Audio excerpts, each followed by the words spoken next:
comfortable. Good morning. Good morning.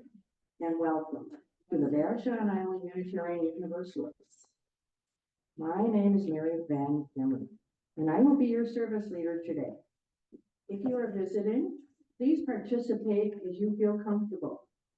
You're invited to stay and introduce yourself in conversation following the service.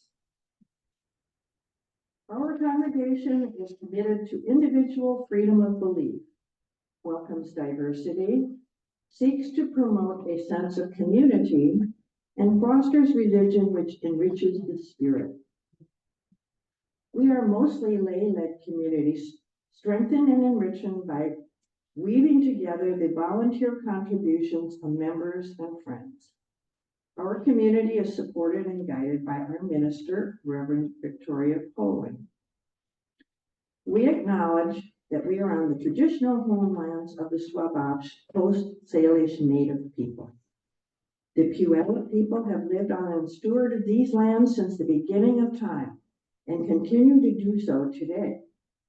We recognize that this land acknowledgement is one small step towards true allyship, and we commit to uplifting the voices, experiences, and histories of the indigenous people of this land and beyond. As we begin our service, please take a couple of breaths to become fully present. Me too. Relax and bring your attention into this moment of communal reflection and sharing. I'd like to invite Ted Claybaugh to light our chalice and share our chalice lighting reading.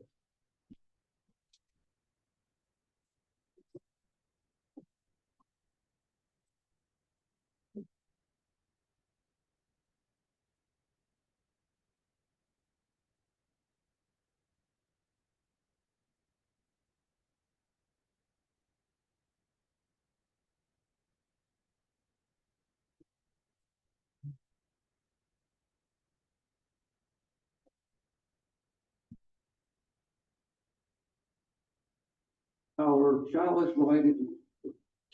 lighting reading this morning is by the Reverend Dr. Rebecca A. Savage. This is a chalice of audacious hope, signaling our intention to listen deeply, reflect wisely, and move boldly toward our highest ideals.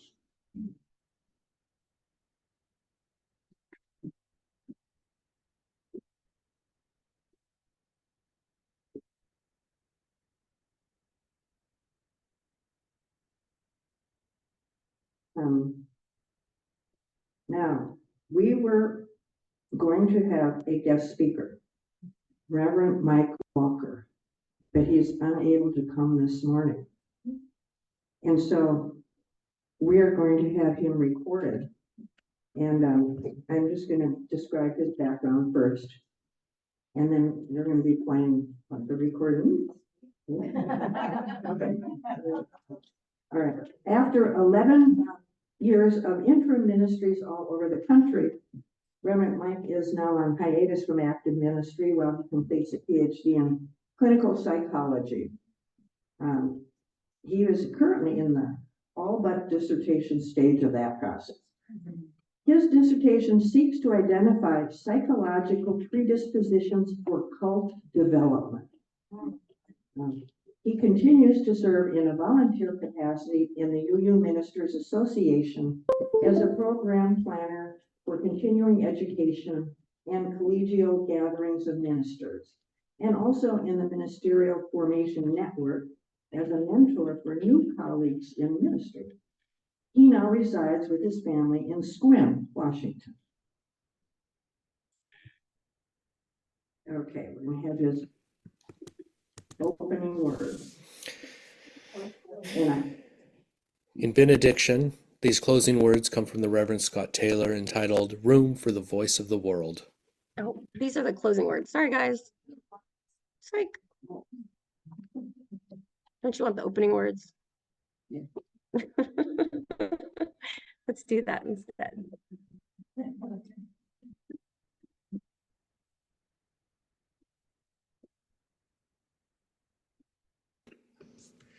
Greetings to the fine people of the Vashon Island Unitarian Universalists. I'm the Reverend Michael Walker.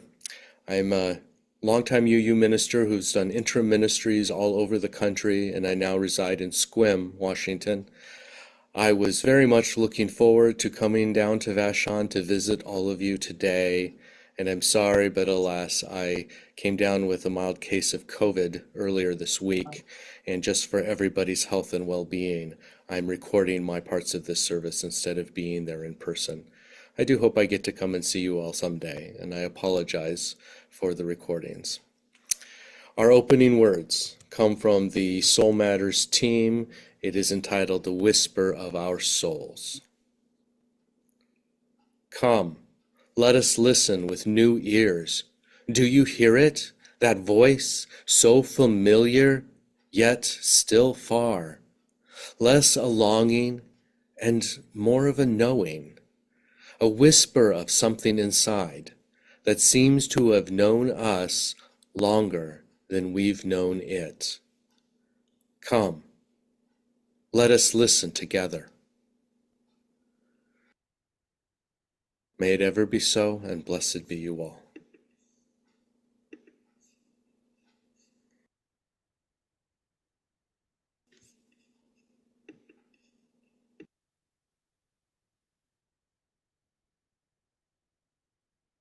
Are you married? Now we're gonna have our first song. And we welcome Andrew Herfindahl as our pianist this morning. Our first song is hymn number 352. 352. Please rise in body or in spirit and join me in singing.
Thank you.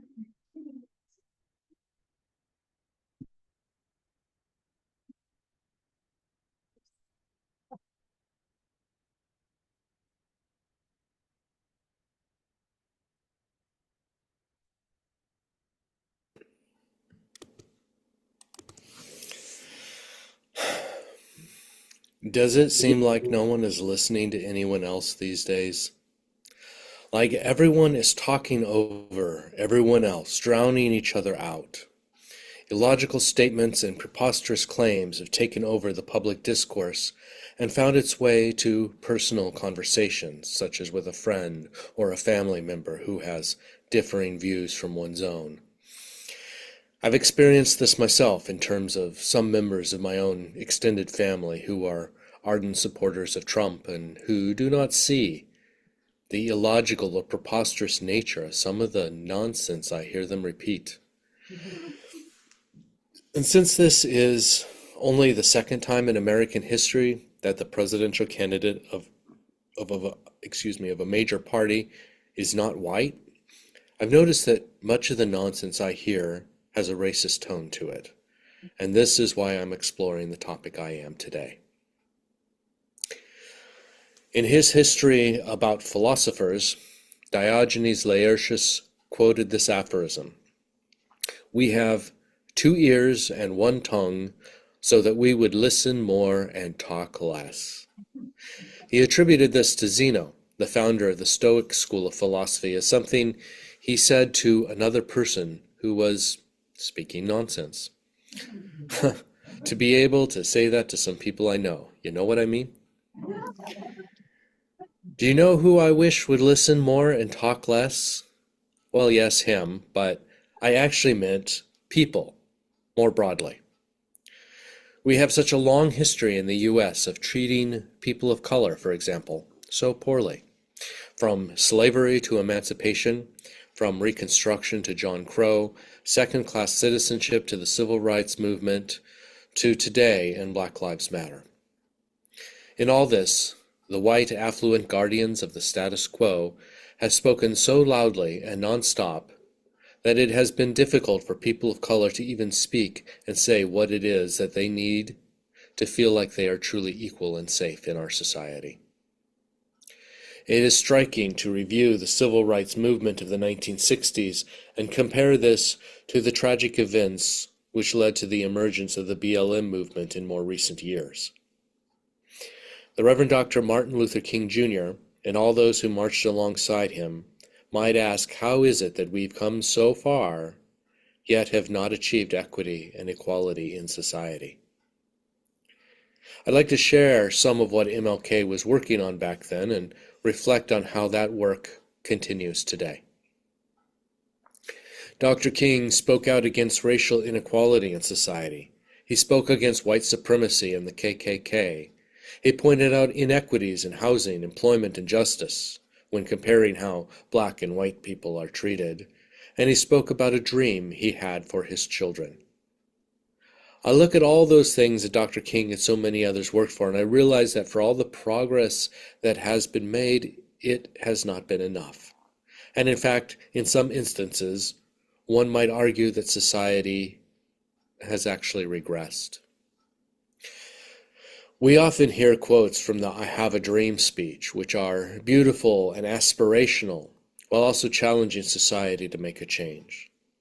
Less often, we hear the words of Dr. King when he was beset by frustration and exasperation. I mean, if he were to see the world as it is today, still with many of the same issues he spoke against, he would probably be frustrated, I would imagine. I'm thinking of his letter from Birmingham jail, particularly as it still points to what we are seeing in society today.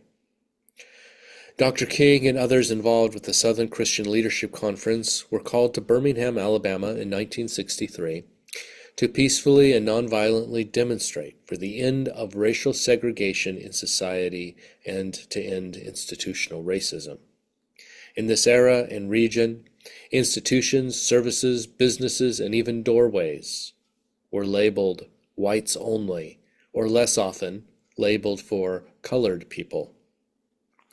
These were cafes, water fountains, public restrooms, movie theaters, all kinds of private businesses and schools, churches, and even whole neighborhoods. Some people had had enough, and they planned a demonstration to pressure the local government to make a change in law for the just treatment of all people. But as you may already know, many involved in the demonstration were arrested because they did not have a parade permit.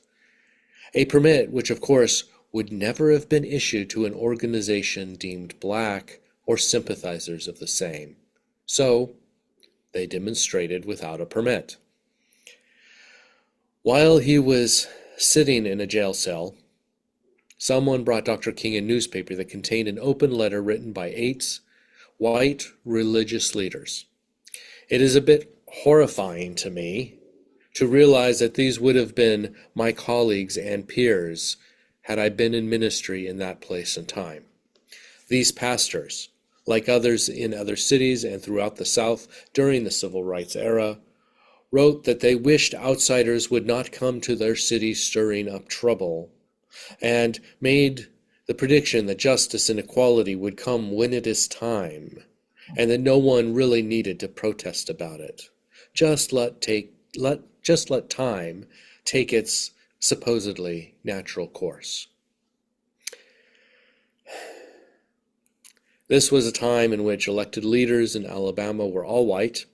In fact, in some counties in Alabama in the early 60s, there were no black registered voters, even if they were a majority of the residents of said counties. It was into this context that Dr. King, the Southern Christian Leadership Conference members, and so many others marched into. At this demonstration, like so many others, and as he wrote in his letter from jail, he reminded us that rights have never been granted to an oppressed class without them demanding it. That change did not come to society without many people working to make it change. That freedom was won through action, not inaction, by speaking up, not staying silent.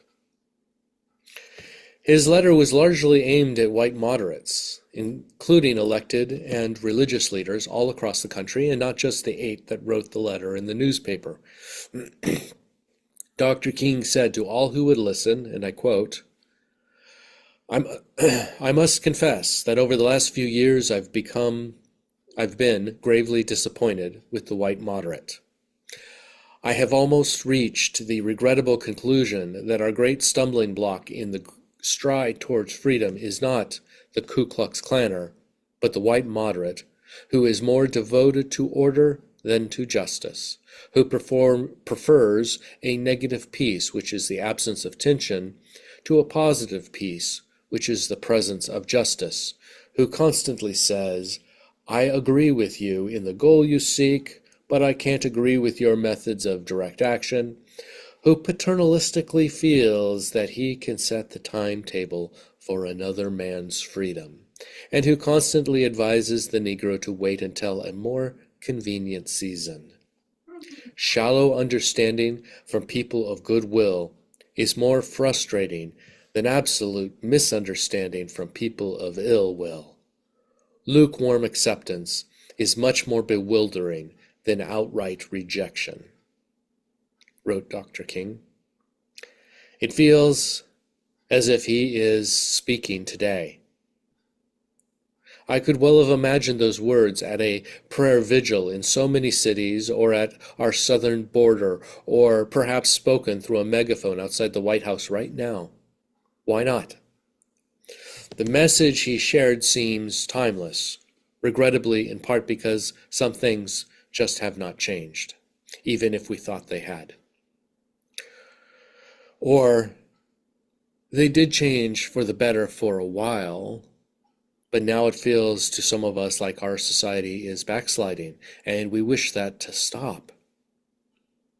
But if we want to do something about it, I think we need to join hands with a great many other people.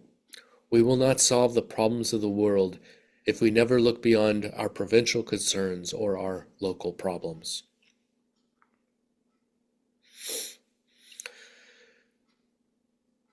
Similar to our earlier quote from Diogenes, another philosopher, Epictetus, I hope I said that right, is believed to have said, Nature hath given men one tongue but 2 ears, that we may hear from others twice as much as we speak. I shared that short excerpt from Dr. King's letter from the Birmingham jail, speaking about white moderates who told black people to bide their time. To me, that implies there was some sort of dialogue happening, even if the purpose of the dialogue was to delay progress and to discourage civil actions. But it does not feel to me like there is much dialogue today. Too often, I hear of protests and counter-protests, and no communication or even the opportunity and effort to communicate between opposing parties. A polarizing polemic has been created to denigrate, for example, Black Lives Matter, prioritizing the wounded egos of police everywhere over the lives of people taken by a few bad cops who should be in prison. Let me go off on a tangent for a second. I used the word denigrate as to take something positive and turn it into a pejorative or negative thing, such as, let's say, the phrase Black Lives Matter, and turning that into some sort of attack on white policemen. Going to a meta level, even the word to make something seem bad is itself a pejorative. The root of denigrate is nigrere, or black. Built into our language is the concept that to make something seem bad, just imply it is connected to black people. Racism is bone deep in Western culture and is deeply embedded in the very DNA of America. How then do we affect change? I don't have any easy answers to questions that are so embedded in the fabric of our nation, our culture, our language, that we cannot even speak without othering someone different than ourselves in a way that puts them down and keeps them down. Even so, I'm reminded of other words found in MLK's letter from the Birmingham jail. And again I quote, "Injustice anywhere is a threat to justice everywhere. We are caught in an inescapable network of mutuality, tied in a single garment of destiny. Whatever affects one directly affects all indirectly." So returning to the point of all this, beyond the injustice that I hope we can all see, is the idea of deep listening. I think we all agree we want to live in a just and equitable world. And I suggest that listening is a critical component in a process to make that happen. It seems so elementary that one of our young people in the YRE program could have preached this sermon. We need to listen to each other. And when someone is hurting, when there are others who are crying out to be heard, we should listen. Realizing that you who are listening to me right now are people who chose to align yourselves with a social justice denomination like Unitarian Universalism. And so I realize that you all know this. However, I'm saying this to remind myself and you and everyone that it is important that we keep lifting up this message of deep listening and reminding others of this need. Our society will not heal itself of its ills if we cannot hear each other. This is much like an experience one of my former congregations had in the year prior to my serving there as an interim minister. There had been some trauma and disagreement in the congregation. Maybe there were some folks who were not yet able to talk with or listen to others. Eventually, though, the transition team and I hosted some community gatherings, the purpose of which was simply to speak what was on the hearts and minds of members, and for others among them to simply listen. We did these 5 or 6 different times. Sometimes, as we kept going, so many people were coming that we had to split into smaller groups, and we listened to each other. And many people afterwards said it had been a healing experience. I love that this happened, that this congregation gathered and shared from their hearts, and that it turned out so well. I imagine, however, that it might be hard, maybe impossible, to create such an experience on a national level. But I feel like we must do something until we start listening to each other, most especially for those with privilege to listen to those who are oppressed in our society. Until then, our society will continue to chafe and burn and irritate us all. It is time to listen And maybe our example of listening to others with less privilege will help some of our own to realize that they can listen too. One does not lose their privilege, whether that be white privilege, male privilege, or class privilege, by taking time to listen. We lose nothing. And yet we give another a precious gift when we stop to listen, to actually hear and take on what they are sharing of their life and experience. And it is for this that I pray. Thank you. May it ever be so, and blessed be you all.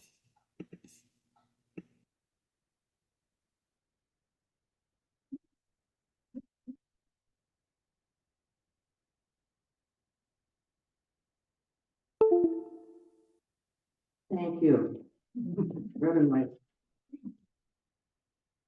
For these thoughtful words, let's hold a moment of contemplation and worship. An old English word that means to consider things of worth, as in a generous and abundant silence.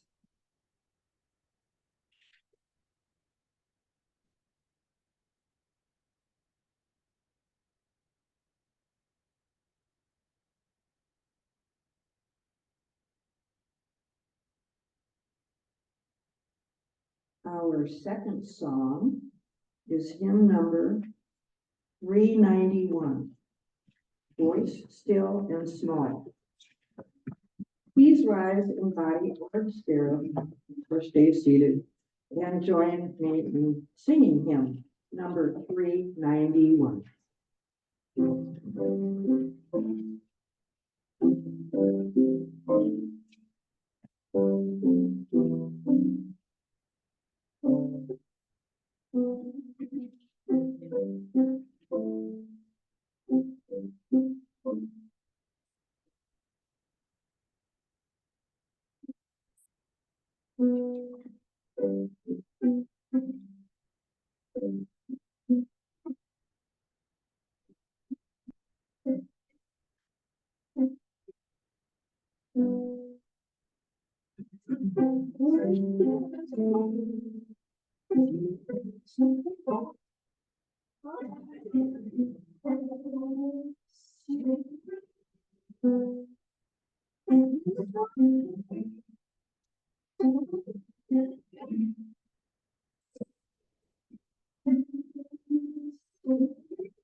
We're now going to pause our, the words are printed on the inside cover of the great hymnal.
We'll now resume recording as we finish our service. As members and friends of the Vashon Island Unitarian Universalists, we commit to supporting our congregation. Financial resources help us pay speakers and staff, support our social justice programs, and maintain our buildings. Please support VIUU with your pledges and offerings so that we can continue to be a vital community. Our congregation engages beyond our walls for peace, social, and economic justice, freedom of belief, and protection of our planet and its inhabitants. Once a month, we contribute the financial offering to a regional, national, or international organization that aligns with our values. This week's offering supports our beloved VIUU community.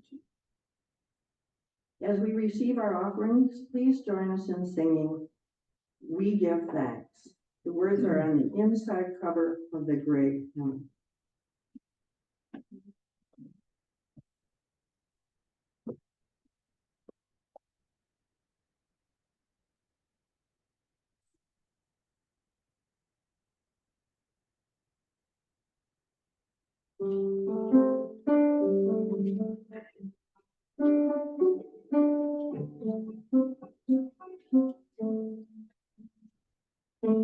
I give thanks for this precious day. For all your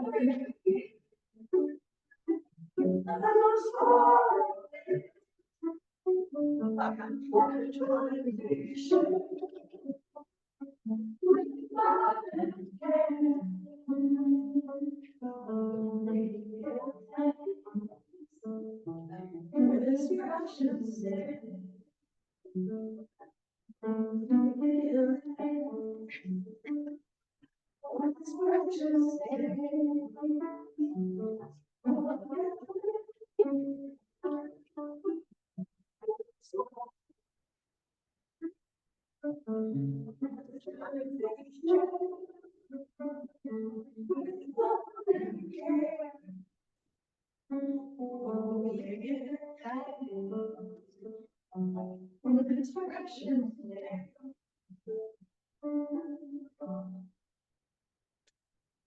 Thank you, Anne. Let us now enjoy one last song.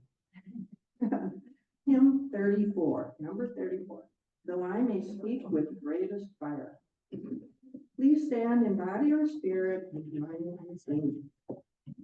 It's number 34.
We extinguish our chalice. We're gonna have Michael do the closing. If you can do it, okay.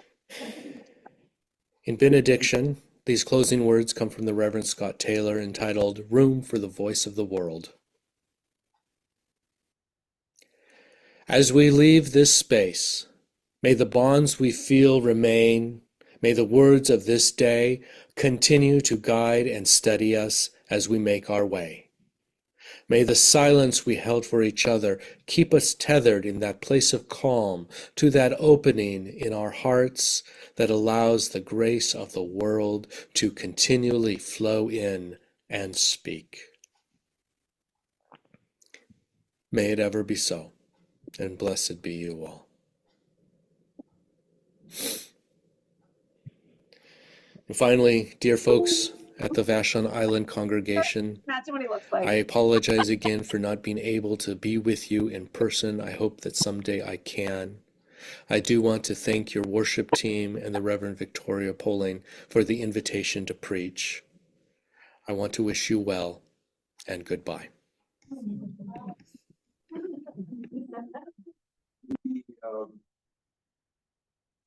Final chalice, extinguishing the chalice, the words this morning are from the Reverend Emily Gage. To listen, to deeply listen and be deeply listened to. May we open our hearts and minds to one another and the world.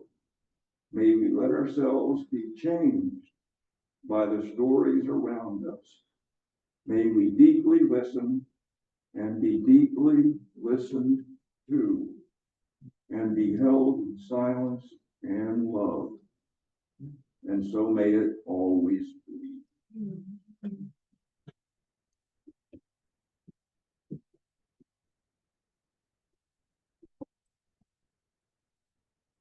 Ooh, lovely closing words.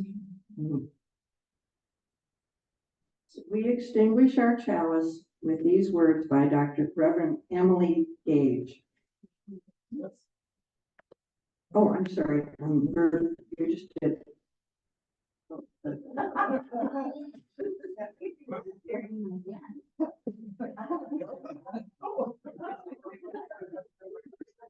Got it. Good. Oh.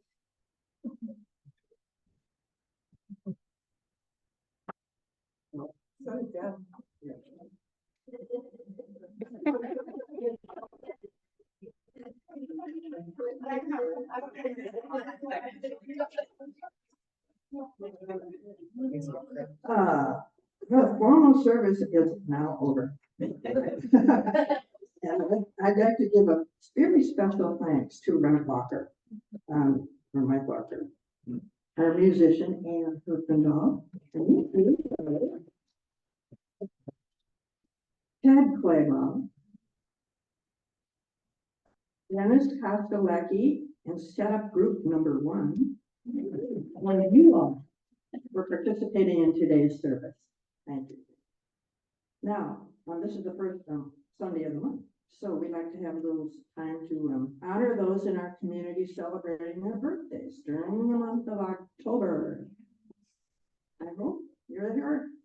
So I'd like to invite you to come up and join me in front, and we will honor you with a round of. Great. Come on up, Bertha. Come up. Okay, good job. Right.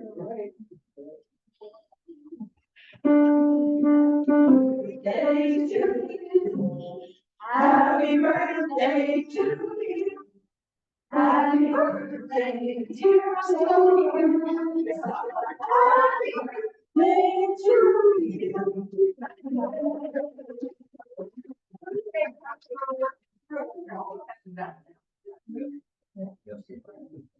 And here are those lovely just one here. Oh, good. Yep.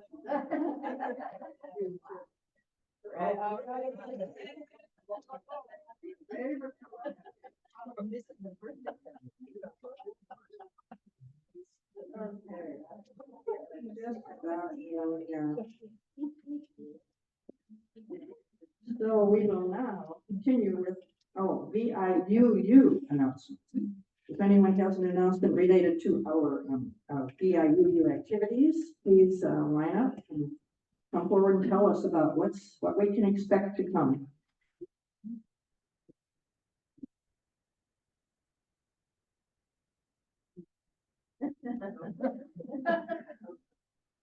Hi. So next Sunday after service is kind of the annual training and orientation for anybody who would like to be involved in any way with the services. And what would make me really happy would be if everybody who was here next week stayed, because really I mean, one of the things that I really love about these services is seeing my friends who are doing parts of it and hearing their perspectives and all of that. So there's lots of ways to be involved, and some of them are very, you can do a chalice lighting or an offering. You can do this piece of it. You could join the program committee. You might have some other way that you'd like to be involved that you could think of. So I know that Reverend Victoria is putting a lot of effort as this program committee into this happening, and it's just going to be kind of fun as well. So please plan to stay after service next week.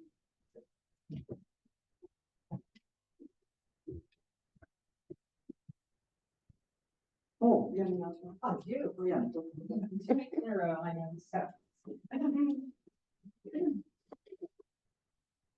Hi, this is Kate, and I wanted to say that the membership committee has a meeting this Thursday from noon to 1 here in Lewis Hall. And what we're going to focus on is really how we can be more welcoming to people who are coming into the service.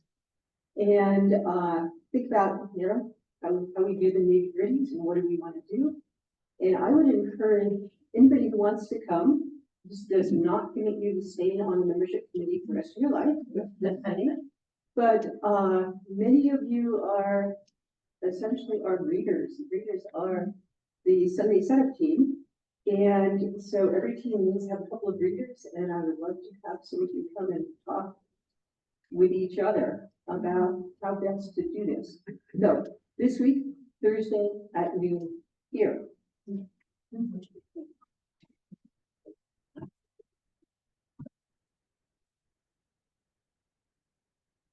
Okay, thank you, everyone, for attending and for participating. And now let us send each other off with saying, "Go now in peace."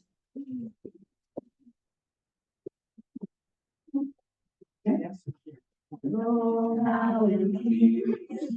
Go now in peace. Take us here, closer to you. Every way, every way, you may go.